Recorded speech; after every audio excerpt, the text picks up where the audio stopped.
Et salut tout le monde, c'est Seven Souls. Aujourd'hui on se retrouve pour le tuto Discord.js numéro 2, celui-ci portant sur les embeds. Donc pour ce tuto là vous aurez besoin comme d'habitude de la version au minimum 16.9.0 de Node.js vu que nous sommes en Discord.js v14.3.0 pour qu'il y ait un maximum de compatibilité et vous soyez dans le contexte du tuto dans l'éventualité où vous viendrez sur le serveur pour nous indiquer des bugs. Voilà, on va passer maintenant tout de suite sur l'éditeur de code.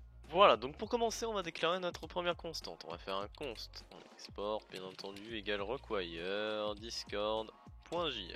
À l'intérieur, on va donc demander embed builder pour nos embeds. Et ici, on va faire un const info embed est égal à new embed builder. Hop, juste en dessous. Alors, découvrons déjà notre premier élément, le point set title. Le point set title n'est composé que d'un string, donc un string on va mettre test. Nous avons ensuite le point set description. Le point set description qui n'est composé également que d'un string. Test test. Ensuite nous pouvons mettre des fields. Point add field, on va mettre ceci. Le premier élément c'est le name. Name on va faire, imaginons, on a envie de faire inventaire. Imaginons il y a un inventaire. Et en value on va faire set coins. Imagine. On a envie de créer un deuxième champ. Alors, comme deuxième champ, on va mettre encore un name. Santé, imaginons. Santé, virgule value, 10 sur 100 PV.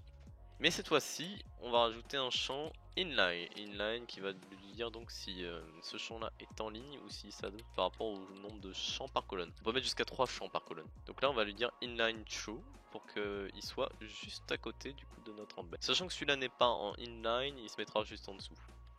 On va tester ça histoire que je vous montre comment ça fonctionne. On va avant se mettre un message .channel .send et on va mettre du coup entre accolades. Comme contenu on demande donc un embed entre crochets et on va mettre info embed. Hop.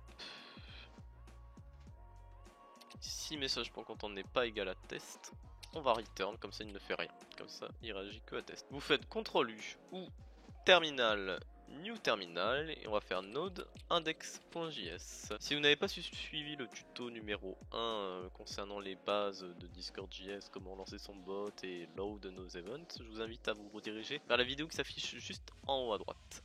Allez, on se retrouve tout de suite sur Discord. Voilà, on est maintenant sur notre serveur de test, on va taper test. Et du coup là il nous sort notre embed. Alors de quoi est composé notre embed? Donc nous avons en premier lieu notre titre qui est juste ici, puis notre description, puis notre premier field. Le premier field qui lui est composé de ces deux champs. Et le deuxième qui est en inline. Si nous mettons également le premier en inline de point true. On redémarre, que va-t-il se passer à votre avis? On va faire test. Et là on peut voir que les deux sont côte à côte, parce que donc les deux sont configurés comme étant en ligne. Si on en rajoute un qui n'est pas considéré comme étant en ligne, il se mettra juste en dessous. Si on en met un troisième qui est en ligne aussi, il se mettra à côté. On va voir maintenant le point set color. Point set color. Au point set color, vous avez juste à mettre une couleur en texte parmi ce qu'il vous propose, ou une couleur hexadécimale qu'on peut trouver dans les rôles d'un serveur. Imaginons cette couleur là, je peux changer la couleur, je vais mettre cette couleur là. Hop, et je la mets entre guillemets. Vous pouvez mettre une couleur hexadécimale pour changer la couleur de votre embed. On redémarre. On fait test. Et voilà, ça apparaît. Alors comme vous voyez, des fois j'arrive à retaper node index.js directement sans le retaper. En fait vous faites juste la flèche du haut et ça vous remet le dernier texte que vous avez tapé. Alors ensuite, nous pouvons spécifier donc un footer, donc un pied d'embed à notre embed.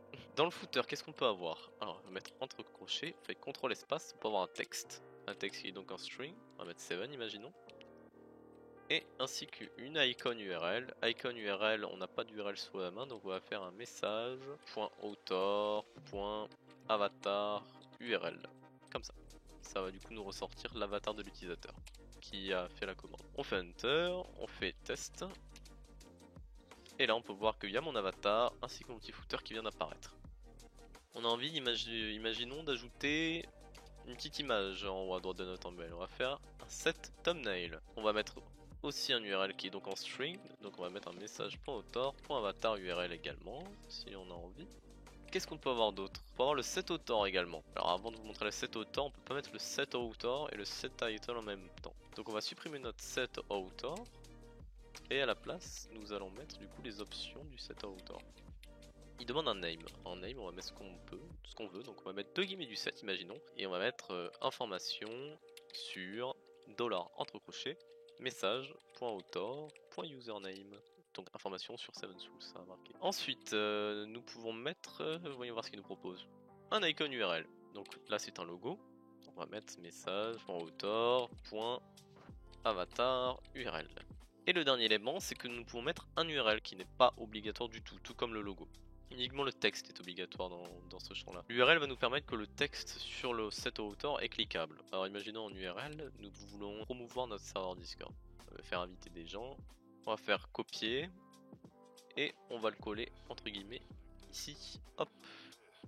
Allez, on va tester tout ça. On fait CTRL-C, flèche du haut, et on relance. Puis on refait test. Et là on voit information sur 7 Souls.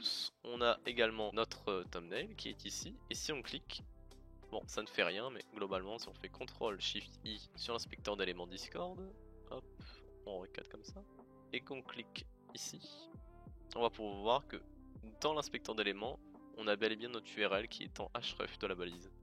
Ça vous permet de voir que ça marche par la même occasion. Après si on fait clic droit, copier le lien, oui vous pouvez voir qu'on a également le lien qui est ici. Allez, imaginons nous avons envie d'ajouter une image à notre petit embed. On peut faire un point set image. Alors encore une fois, on n'a pas d'URL sous la main, donc on va faire un message.author .avatar URL. On aurait très bien pu faire message.guild.icon URL, hein, ça aurait marché également, mais vu que ma guild n'a pas d'icon, je ne préfère pas.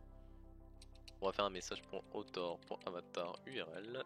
Et comme dernier élément, on va faire un point set timestamp. Le point set timestamp qui va donc nous donner la date à laquelle l'embed a été envoyé. On relance tout ça. On va faire un test.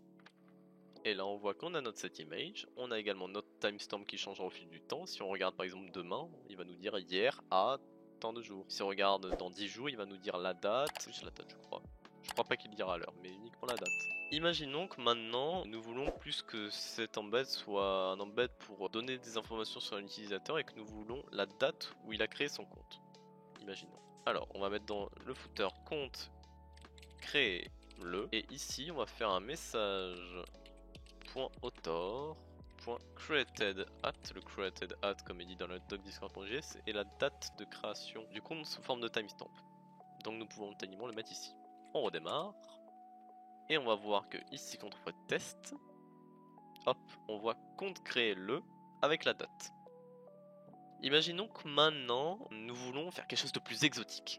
Nous voulons que les valeurs qui soient stockées dans un JSON, nous puissions les ressortir dans notre embed pour créer une sorte de réel inventaire. Alors, ce que je vais faire là se réfère à la vidéo Node.js 3 portant sur stocker et lire les JSON. Si vous ne l'avez pas vue, je vous invite à la regarder juste ici, elle est en haut.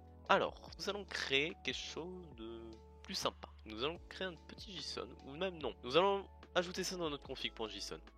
On va faire enter, on va faire, imaginons, qu'est-ce qu'on pourrait faire? Inventory. Hop. Dans le champ inventory, on va mettre plusieurs trucs. On va mettre le level, qui donc est égal à 1. On va mettre, imaginons, qu'est-ce qu'on pourrait mettre? Les PV. Les PV qui sont égales donc à 10. Et pour terminer, le rank qui est égal à expert, imaginons. Retournons donc sur message.js. On va le faire d'une manière un peu plus sale, mais si vous voulez la même méthode propre, lire un JSON correctement avec FileSync et le manier agréablement, il faudra vous référer à la vidéo que je vous ai montré juste avant. Mais nous, vu qu'on n'a pas besoin de ça pour ce tuto et qu'on veut juste vous montrer une démonstration de comment intégrer du contenu JSON dans un embed, on va pas le faire ça. On va faire un const config est égal à require ./config.json. Et du coup ici, au lieu de faire un inventaire avec marqué set points et nos PV, on va pouvoir faire ça. On va faire entre crochets $config.inventory.pv /100. Et du coup ici, nous avons envie de ressortir le rang du joueur. Donc rang de point $config.inventory.rank. Imaginons à la place du inventory, nous aurions un identifiant de joueur, ce qui est parfaitement probable. On peut se faire un entre crochets Inventory. Donc à la place de Inventory, vous auriez un identifiant de joueur pour le trouver. Même si en réalité, si vos objects de joueurs sont dans une array, donc une liste, vous verrez donc dans le tuto stocker et lire nos données dans un JSON. Pour trouver ce document là, nous utilisons un point fin dans une array. Je vous montre ça dans le tuto que je vous ai montré juste avant, mais si vous voulez donc approfondir cette méthode là, je vous invite à vous rediriger vers ce tuto là qui est malgré tout très intéressant. Donc voilà, nous avons nos deux éléments, nous redémarrons notre bot, on écrit test. Et là qu'est-ce qu'on voit? On a santé qui est donc égal à 10 sur 100, ce qui est dans notre config, et notre rang qui est donc égal à expert, donc il nous l'a bel et bien trouvé grâce à ces deux méthodes là. Voilà, maintenant imaginons, nous voulons modifier notre embed, nous voulons ajouter un field après qu'il soit envoyé. Alors retournons sur notre éditeur, nous allons faire ici un point ven, msg est égal, hop, et ici on va faire info embed.add field, et on va dire qu'on rajoute un field name item et en value on va dire pas d'item, il ne possède pas d'item. Donc on a ajouté un field mais on ne peut pas encore l'éditer. Juste en dessous on va faire un msg. Pourquoi msg? Parce qu'on a envoyé le message et on a dit après que notre message envoyé est égal à msg.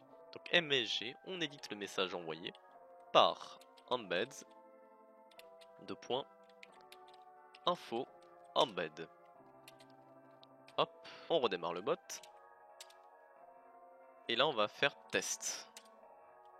Et là on voit que donc notre champ item est apparu parce que nous l'avons ajouté, puis nous avons choisi d'éditer l'embed qu'on a déclaré plus haut après l'avoir ajouté. Imaginons que maintenant nous voulons retirer le premier field. C'est parfaitement probable. Donc alors on va faire un info embed .splice fields. On choisit donc de retirer le premier field qui est donc le field 0. Et le nombre d'éléments que nous voulons supprimer après l'élément 0 est donc de 1. Nous voulons ne supprimer que le premier field. Si imaginons nous voulions supprimer les fields qu'il y a juste après. Et on aurait donc 1, 2 et donc que 2 éléments à supprimer. Mais là nous ça sera qu'un seul. Comme est dit dans la doc, l'index c'est la position, delete counts c'est le nombre. On relance, on fait un test, et là on voit que notre champ inventaire a disparu. Imaginons maintenant que nous voulions retirer le dernier field. Le dernier field est égal à la position -1 et c'est égal aussi à un élément. On redémarre, on fait test et là on voit que notre dernier field a aussi disparu. Imaginons maintenant que à partir du champ 0, donc le premier field, nous voulions supprimer nos deux éléments. C'est aussi possible. On redémarre, on fait test.